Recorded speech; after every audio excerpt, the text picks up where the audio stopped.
Hey everyone. Today I want to talk about tax changes we may be most likely to see now the Republicans appear to have unified control of the federal government after the 2024 elections. In this video, I'm going to be heavily summarizing a great article written by Ben Henry Moreland over at Kitsis.com. So I'll link to that article below, and I would highly recommend you go check that out. Now, to set the stage here, I think it may be helpful to go back to 2016, when Republicans also had gained unified control of the federal government. And one of their top priorities was tax reform. Some original plans really focused on simplifying taxes. Yes, there were calls for lowering tax rates overall, but also a lot of emphasis on things like reducing 7 tax brackets to 3, eliminating most deductions, eliminating the estate tax, and simplifying filing so much that taxes could be done on a postcard. This effort culminated in the 2017 Tax Cuts and Jobs Act, or TCJA, signed on December 22, 2017. While it delivered significant tax cuts across the system to individuals, businesses, and estates, it fell short on its promise to simplify taxes. The 7-bracket system remained, most deductions stayed, and actually new complexities were added, like the Section 199A Qualified Business Income, or QBI deduction. Because the bill was passed without bipartisan support, Republicans had to use the reconciliation process, which requires the legislation to be budget neutral after 10 years. This meant the provisions of the TCJA were set to expire or sunset on December 31, 2025, unless Congress acted to extend or modify them. Now, I talk a lot about retirement planning, and if you've ever used some retirement planning software and noticed that there are often options to perhaps do things like toggle on or off sunsetting of the TCJA tax rates, this is what that is in reference to. Current rates are set to expire and go back to the old rates unless there are actions taken to extend or revise the TCJA.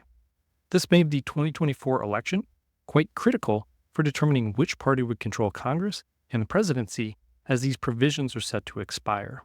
Given the outcome of the election, while extending the Tax Cuts and Jobs Act might seem like a given, as Ben Henry Moreland argues, and I would agree with, a simple continuation is probably not the most likely outcome.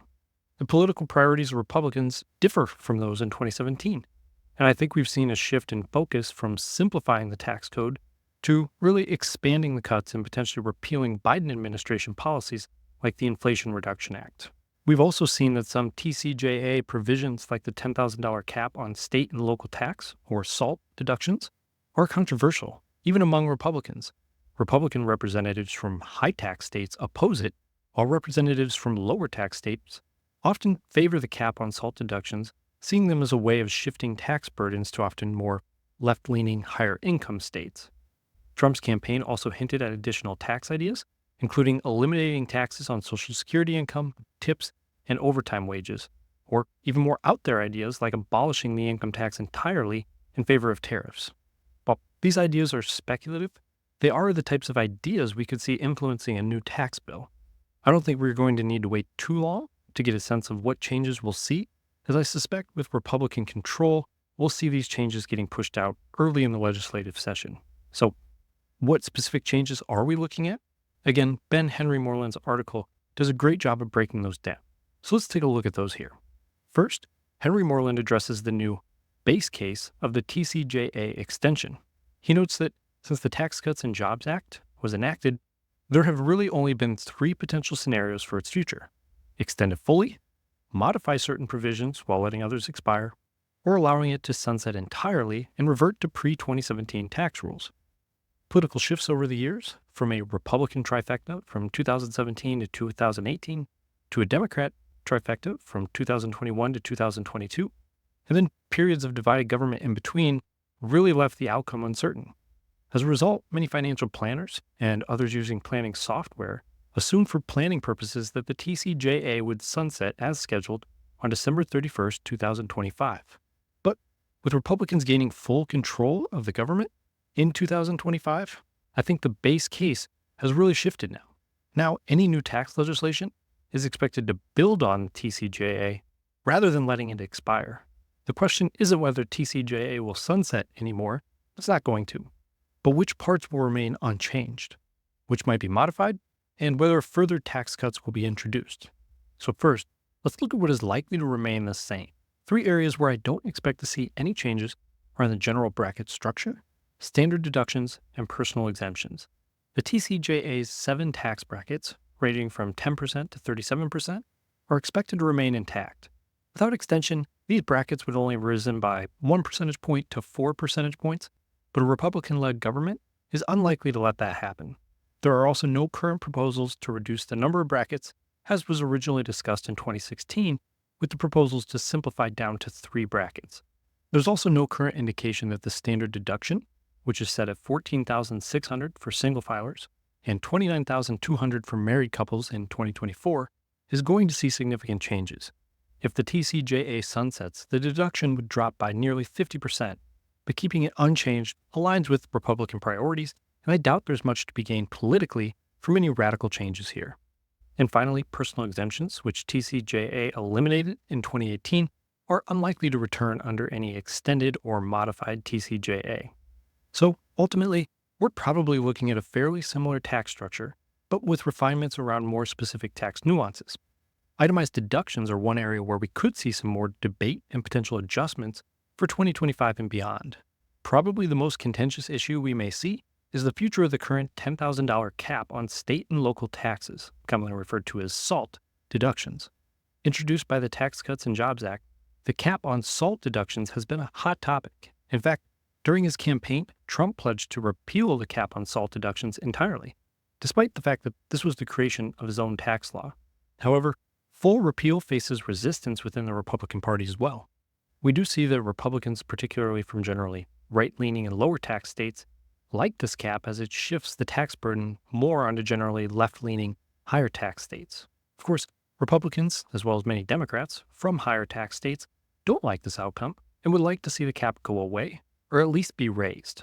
Potential compromises that we could see could include raising the limit, doubling the cap for married filers, or indexing at least to inflation, for instance, $12,217 in 2024, rather than keeping it tied to just the current $10,000 amount, as the existing rules do.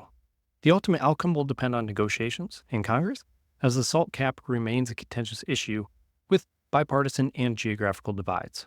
There was actually a provision in the Democrat-sponsored Build Back Better Act, which ultimately did not pass, to raise this limit to $80,000. Now, one nuance here that Henry Moreland draws attention to is that it was often overlooked how the SALT deductions prior to the Tax Cuts and Jobs Act interacted with the alternative minimum tax system. Before 2018, households earning between $100,000 and $400,000 for single or $200,000 and $500,000 for joint were often subject to AMT, particularly if they had high state and local taxes or multiple dependents. This was due to the SALT deductions and personal exemptions being added back to taxable income for AMT purposes, increasing somebody's exposure. The TCJA actually reduced AMT's impact by capping SALT deduction, eliminating personal exemptions, increasing the AMT exemption amount, and raising the AMT phase-out threshold. These changes drastically reduced the number of households subject to AMT from over 5 million prior to TCJA to about 200,000 annually now. Today, AMT mainly affects rare cases like large incentive stock option exercises. But an important point here is that many taxpayers who previously owed the AMT due to high state and local taxes didn't realize they weren't fully benefiting from their SALT deductions in the first place. On tax returns, the full SALT deduction still appeared on Schedule A as an itemized deduction. However, AMT calculations, which disallowed SALT deductions, effectively offset that benefit, with the additional AMT liability only reflected further down on that return. This lack of understanding of how AMT interacts with SALT deductions led to confusion. Taxpayers often didn't see the connection between their high SALT deductions and their AMT liability. So, as a result, the $10,000 SALT deduction cap introduced by the TCJA has actually had a smaller impact than many people realize, but there are still a lot of people upset by it, and we've seen there's some bipartisan interest in revising the current rules. I think one very real possibility that we could see come from all of this complex negotiation is revisiting AMT rules to balance costs. Personally, I don't like this because I feel like the AMT system was so confusing to begin with, and I really do wish we had simpler taxes. But my opinion isn't going to change anything, and I think Henry Moreland is right that adjustments could include reducing AMT exemptions, lowering phase-out thresholds, or both. effectively reintroducing a stealth SALT deduction limit for households subject to AMT. This could help offset the estimated $1.2 trillion cost of eliminating the SALT cap and would primarily impact higher income households earning less than $600,000, as AMT applies less frequently above that threshold. The TCJA also eliminated a range of miscellaneous deductions that previously exceeded 2% of adjusted gross income, or AGI. These included tax preparation fees, unreimbursed W-2 employee expenses, and, important for financial advisors, investment advisory fees. For financial advisors, this has been particularly significant, as clients can no longer deduct fees for advisory services from taxable accounts. The financial advisory industry is lobbying for a return and actually an expansion of these deductions to cover all financial advice, including flat fee, subscription, or hourly planning services. We've seen organizations such as the CFP Board, FPA, NAPFA, FSI, and the IAA get involved here, submitting a joint letter to the U.S. House Ways and Means Committee. Just a quick clarification on how this deduction used to work, and presumably would if it got reinstated, is that there would be no deduction for fees that come out of IRAs or other qualified accounts. That's not the end of the world, though. And even under the current rules, if someone is working with an advisor, paying fees from a traditional IRA can actually be one of the most efficient ways to pay advisory fees, since they aren't taxed when they come out. Effectively, it ends up working like an HSA or an FSA, but there's a caveat here that the current tax laws only allow for paying investment advisory fees this way. It would not apply to financial planning fees. So that's why organizations like NAPFA and others are arguing for broadening this to include financial planning fees as well. Who knows what we'll see here? I doubt this is a high priority for anyone politically, but if we see some changes, I think that would probably speak more to the lobbying abilities of the financial advisory industry. The final itemized deduction that Henry Moreland covers is auto loan interest, since that was also a campaign trail proposal that Trump made to make interest on auto loans tax deductible. Henry Moreland notes that the average car payment is now $735, and this would at least help reduce this burden for families, but he also expresses some skepticism that this would be a high priority, and I agree with that. I don't think this is going to be a high priority, and even if it was enacted, remember that it would only be interest on the auto loan that is deductible, and unlike a mortgage, where a 30-year loan could have payments that are almost entirely interest in the early years, we're talking about shorter-term loans for vehicles, and only a small portion of that would even be interest, and even the interest itself is only deductible. So financially, someone would still only benefit based on whatever that deduction is applied to their marginal tax rate. So let's say someone pays $6,000 in total auto loan payments for the year, but only $1,000 of that is interest on the auto loan. If they're in the 22% federal bracket, then they made $6,000 of total car payments, but only received a reduction in their tax liability of $220. And let's not forget that manufacturers often provide financing at subsidized rates, and it's not uncommon for auto loans to have interest rates of less than 3%, sometimes even 0%. And if there's zero interest, there's nothing to deduct. So I just don't think this auto loan deduction is going to make much of a difference for most people, and I don't see this being a high priority politically. The next big area Henry Moreland covers is the child tax credit, which is an area where I do think we are likely to see some changes. The child tax credit has evolved into a significant tax break for families with children. Looking at the history of this particular credit, it was introduced in 1998 at $500 per child, and then increased to $1,000 in 2001, and remained at that level until the TCJA of 2017 doubled it to $2,000. TCJA also raised the phase-out thresholds, expanded refundability up to $1,400, and reduced the minimum income requirement, making the credit more accessible and valuable for families. However, for many households, the increased child tax credit merely offset the loss of personal exemptions under the TCJA. In 2021, the American Rescue Plan did temporarily increase the credit to $3,600 per child under age 6 and $3,000 for older children, while also being fully refundable, meaning essentially that this is the type of credit that can create a negative income tax liability and result in someone receiving money when filing their taxes rather than paying. And just to be clear, I'm not talking about getting a refund because you had more withheld than you ultimately owed. A refundable credit means that when your taxes are all said and done, your tax liability for the year could be negative. Let's say someone has a negative $2,000 tax liability. If they had $3,000 withheld by their employer while working that year, then they would get all of that back plus another $2,000 for a total refund of $5,000. There were some previous efforts to extend these COVID-era amounts through 2025, but those failed when the Build Back Better Act stalled in the Senate, reverting the child tax credit to $2,000 in 2022, where it remains today. Heading into the 2024 elections, both candidates proposed expanding the child tax credit. The Harris campaign called for restoring COVID-era levels with a new $6,000 credit for newborns. Henry Moreland notes that Trump's running mate, J.D. Vance, mentioned a $5,000 per child credit in an interview, but the campaign didn't further emphasize the idea, perhaps suggesting it may not be the highest priority. Look, I'd love to see a child tax credit that's $5,000 per child, but you, of course, have to work with Congress to see how possible and viable that is. So personally, I think it's safe to assume we'll see at least the $2,000 credit going forward, with a pretty decent chance of seeing an increase due to bipartisan interest in expanding the child tax credit. Those adjustments could be things such as indexing the credit to inflation or modestly raising its value, potentially with budget-conscious caveats like lowering phase-out thresholds. The next big area to watch for changes is IRC Section 199A and other business deductions. Now, just as a preface here, this area of tax planning can get quite complex. The TCJA introduced the Section 199A deduction, a significant tax break for owners of pass-through businesses like LLCs, partnerships, and S corporations. This provision allows business owners to deduct up to 20% of their qualified business income, or QBI, which includes traditional business income, many rental properties, and even some REIT fund income.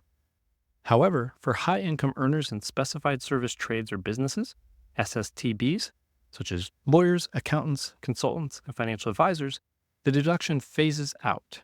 With Republicans controlling Congress and the White House, the Section 199A deduction is almost certain to be extended beyond its 2025 expiration. There's also potential for lawmakers to increase the deduction, perhaps to 30 or 35% of QBI, especially if corporate tax rates are further reduced. Trump has proposed cutting the corporate tax rate from 21% to 15%, which could lower the top combined corporate tax rate from 44.8% to 38.8%.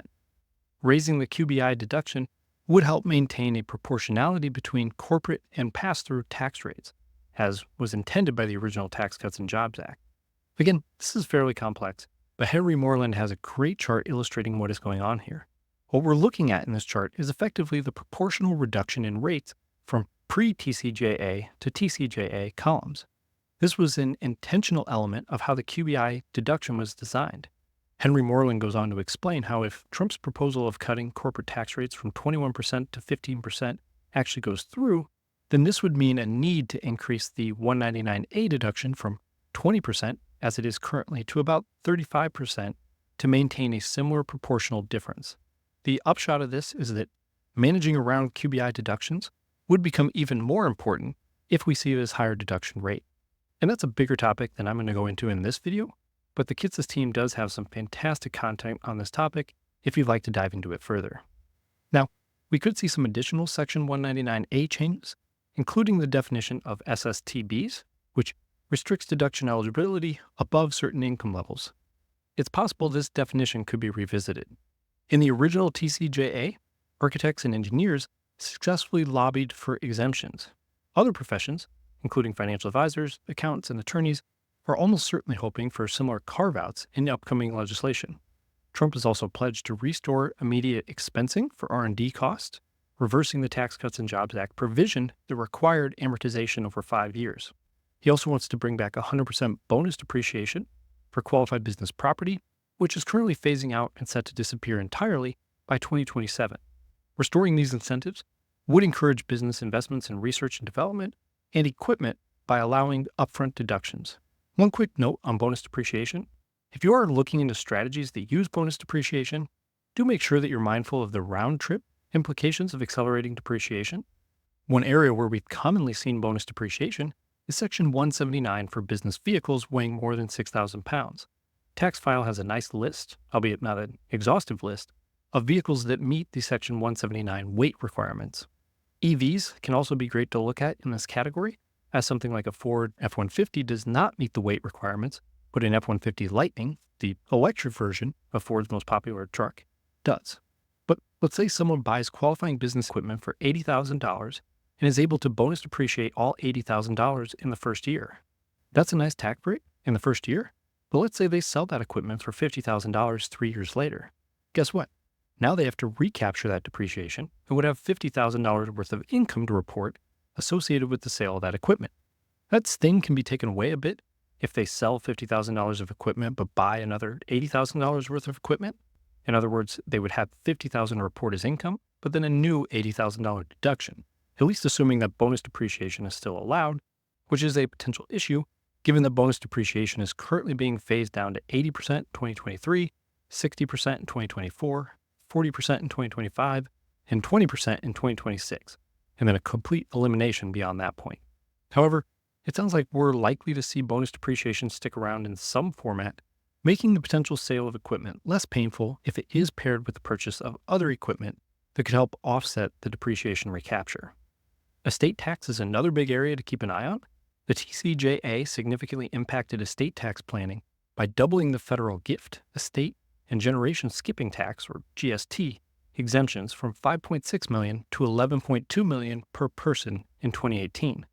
By 2024, these exemptions have risen to $13.61 million per individual, enabling couples to transfer up to $27.22 million tax-free. However, if the TCJA sunsets in 2026, the exemption will drop to around $7 million per person, potentially exposing estates worth, say, $14 to $28 million to estate taxes and increasing liabilities for wealthier families. In 2019, the IRS confirmed that gifts made under the higher TCJA limits from 2018 to 2025 would not retroactively incur tax even if exemptions decreased later. This prompted many wealthy families to start gifting substantial assets before the potential 2026 expiration, using strategies like irrevocable trust to shield assets from future estate taxes. While the rush was driven by uncertainty over TCJA's extension, the potential savings made early transfers an attractive option. A Republican-controlled government is likely to preserve the higher TCJA estate tax exemptions, reducing the urgency to gift assets before the end of 2025. In many cases, holding on to assets until death could also be advantageous due to a step-up in basis for heirs, which avoids the capital gains taxes on appreciated value. Even without immediate tax concerns, strategic estate planning remains beneficial for future growth, state taxes, and trust benefits. For instance, future growth can be addressed by transferring assets of high growth potential, say shares in a growing business, to a trust that can limit future tax exposure. For state taxes, residents in states with estate taxes may benefit from gifting or transferring assets to minimize state-level liabilities. And for trust benefits, trusts can allow for other benefits such as asset distribution, creditor protection, divorce shielding, and eligibility for public benefits for individuals with disabilities, making them still valuable tools for families of all wealth levels. Henry Moreland also notes a number of other areas to keep an eye on. While Trump's campaign didn't release a formal tax plan, it highlighted several notable tax proposals and potential legislative priorities. The first is tax-free tips, overtime, and Social Security benefits. However, these ideas do face some significant challenges.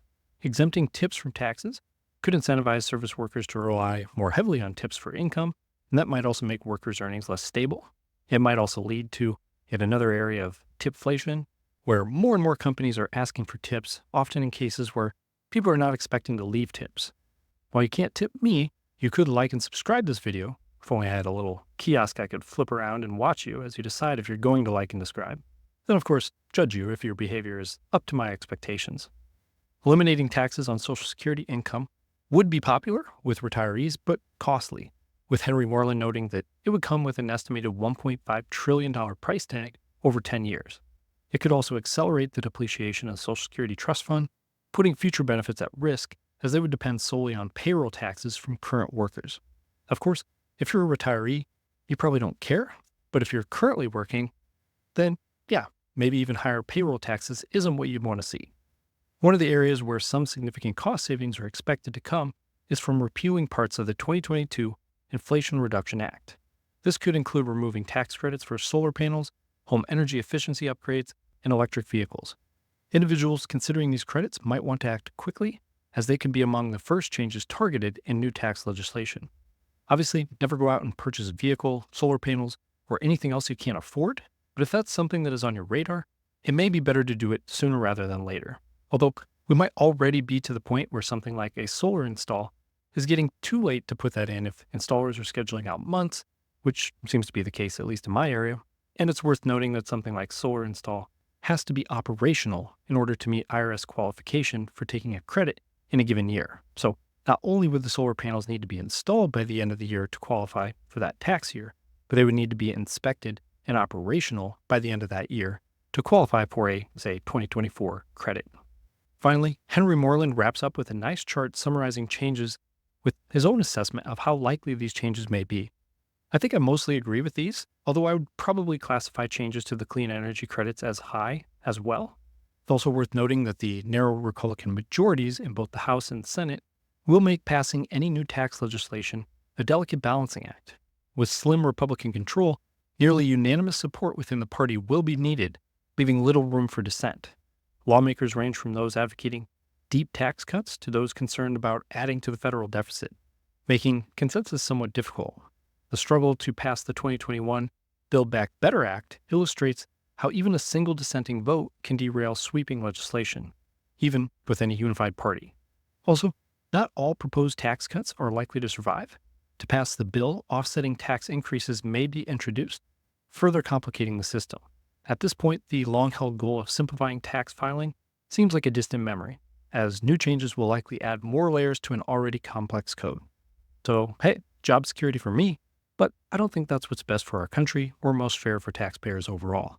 And as with the original TCJA, the 2025 bill will likely rely on the reconciliation process to bypass a Senate filibuster. This means the law could include another sunset provision, potentially setting up for another expiration date tied to the 2032 elections. Anyway, I hope you found this helpful. Another reminder to check out Ben Henry Moreland's article at kitsis.com. It's a great article, has lots of useful links to other Kitsis articles, and if you want to go down the rabbit hole of QBI or other things mentioned here, there's a lot of great content on that site. If you did find this helpful, please like, subscribe, and I'll see you in the next one.